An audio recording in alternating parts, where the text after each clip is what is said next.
Hi Trout, I'm so sorry for the poor quality, but I couldn't figure out for the life of me how to screen record and do voiceover, so we're just gonna do this, and it's kind of gonna suck, but it's okay. So I'm doing the Women Who Haunt Hollywood, and I chose women who are in Hollywood and the really glamorous sides, and then also some more traditional myths and stories from like the Spanish missions and like Mexican culture. So the first lady that I chose was Marilyn Monroe, who is like the most active ghost in Hollywood. When you Google ghosts in LA, she is the person who comes up more than anyone else. She's mostly seen on the Santa Monica Pier, in the Hollywood Roosevelt Hotel, kind of some other hotels, a lot of nightclubs, like Sunset Strip, stuff like that. But she completed suicide. She, obviously was this really iconic, really glamorous, really famous actress who was super sexualized and super like scrutinized in the media. There was the JFK kind of drama and stuff like that. So all eyes were sort of on her, and she didn't really have a lot of space to simply be a person. She was this like highly scrutinized woman and object for entertainment rather than an individual. And so when she completed suicide, um, there was a lot of conspiracy theories around her death, people refusing to believe that she actually killed herself, like people believing she must have been murdered, she must be this like helpless victim, she can't be, a person with mental health struggles, probably largely because of what we as a society did to her and did to celebrity at the time and today. Um, and so a lot of her folklore is a lot of turning her and other women, but in this case her, into objects that continue to be objects for our entertainment even in their death. We don't want to acknowledge their humanity, we just want them to exist for our own pleasure and consumption. The next person is Peg Entwistle, who not as famous as Marilyn Monroe, but her ghost is now super famous and in all sorts of pop culture and movies and songs and stuff like this because it's glamorous to have like a ghost lady haunting the famous Hollywood Hills. She also completed suicide by throwing herself off the H in the Hollywoodland sign in the early 1930s. She was a kind of sort of failed LA actress. The typical LA story, came hoping to be famous and on the silver screen and didn't really have much success, but also had a really unhappy marriage and divorce. Hers, I think, and the Black Dahlias, who's coming next, are a little bit different than Marilyn Monroe's. I think their folklore really points to this voyeurism and this desire to feel near the drama and feel like you're a part of something, whether you're a tourist or a local. Like, you want to feel like you're part of the fame, you're close to the drama, you're close to the glamour, even if you yourself aren't. And like, she is just the perfect like ghost or person or folklore to consume to make you feel like you're a part of something, even if you actually aren't. The next person was the Black Dahlia, who this one was really gory and hard to read about just because it was so gnarly.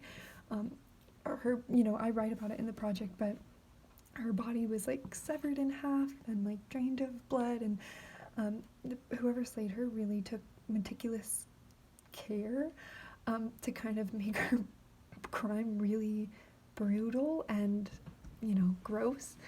And but again, the folklore is, she supposedly is haunting the Biltmore Hotel in downtown LA, stuff like that. But really, I think folklore comes in with all the conspiracy theories that continue today. I mean, literally, I think in 2019, a TV show came out on TV Land, I want to say, or Hulu, called I Am the Night, that is continuing to try to like solve her case and fictionalize her case and fictionalize her life and stuff like that.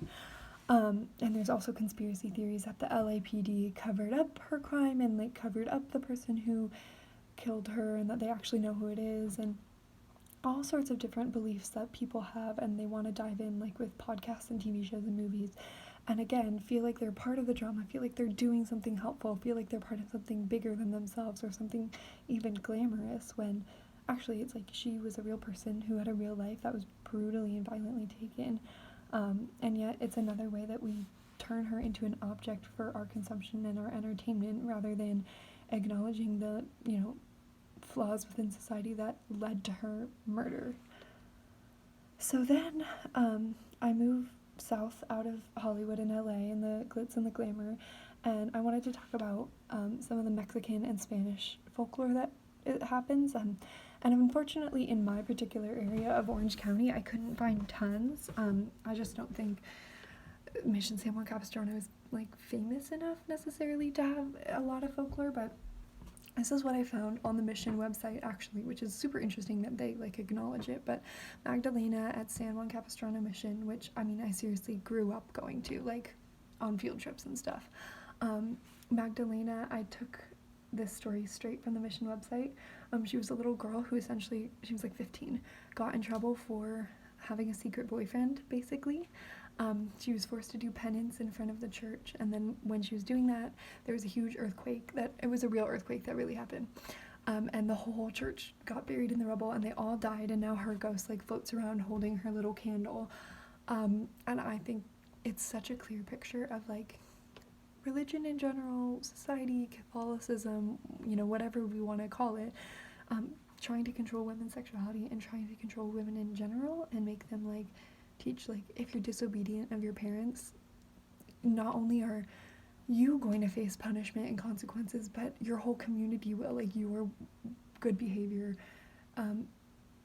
takes care of the rest of the community, which is a really interesting like I wish I had more time to unpack kind of the implications of that. And then the last one is La Llorona, which is a Mexican folklore. It's not just in California, it's all across western United States, Mexico, even parts of Latin America, and like Colombia and Venezuela, I believe.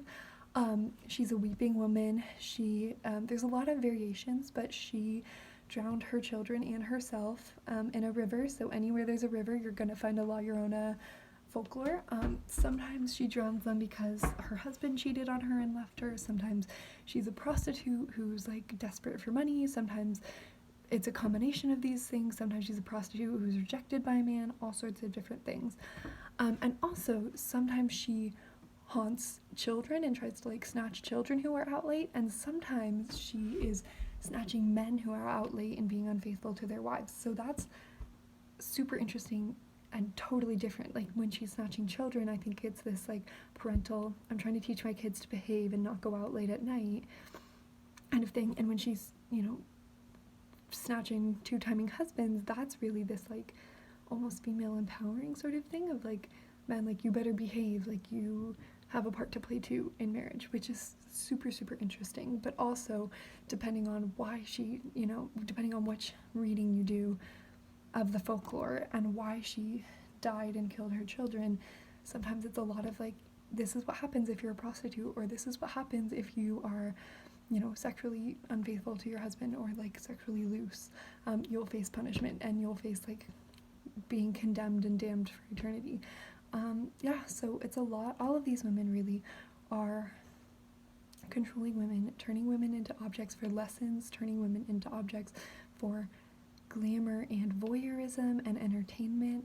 But I think all of them, it's obsession with brutal deaths of women and not acknowledging their humanity. So bye.